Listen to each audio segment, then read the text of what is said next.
ভাবুন তো, একটা সিদ্ধান্ত আর তাতেই বদলে যেতে পারে দক্ষিণ এশিয়ার শক্তির ভারসাম্য।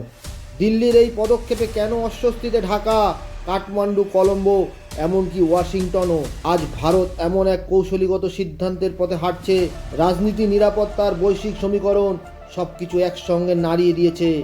একটাই প্রশ্ন, ভারত আসলে কার দিকে ঝুঁকছে? পশ্চিমের দিকে নাকি নতুন এক শক্তি বলয়ের দিকে?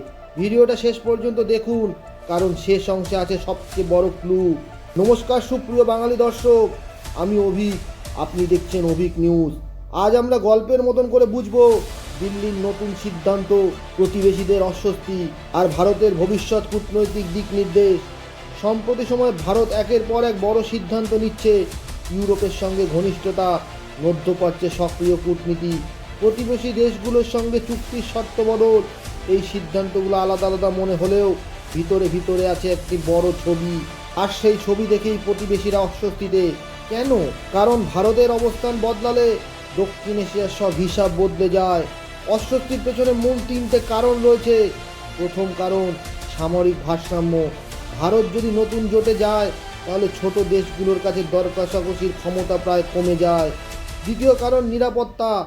ভারতের সিদ্ধান্ত মানে সামরিক সহযোগিতা, গোয়েন্দা তথ্য। তৃতীয় কারণ, অর্থনীতি। ভারতের বাজার, বিনিয়োগ আর বাণিজ্যিক শর্ত প্রতিবেশীদের অর্থনীতির উপর সরাসরিভাবে প্রভাব ফেলে। কিন্তু গল্প এখানেই শেষ নয়, আসল চমকটা আছে ইতিহাসের পাতায়।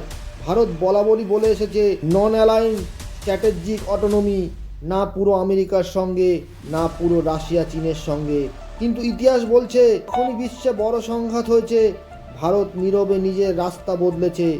আজও কি তাই হচ্ছে? এখন আসি সবচেয়ে গুরুত্বপূর্ণ অংশে। ভারতের লাভ কোথায়? একাধিক শক্তির সঙ্গে সম্পর্ক, একক নির্ভরতা নেই, দর কষাকষিতে সুবিধা। ঝুঁকি কোথায়?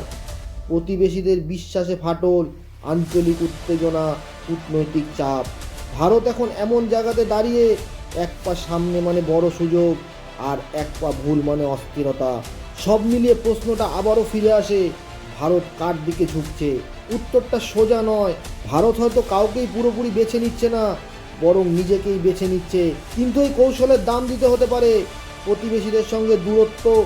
আপনার কি মনে হয়, এই সিদ্ধান্ত ভারতের জন্য মাস্টার স্ট্রোক নাকি ভবিষ্যতের ঝুঁকি? কমেন্টে লিখে জানাবেন। ভিডিওটি ভালো লাগলে লাইক করুন, শেয়ার আর সাবস্ক্রাইব করুন। সবাই সুস্থ থাকবেন, ভালো থাকবেন। জয় হিন্দ, বন্দে মাতারম, ভারত মাতার জয়।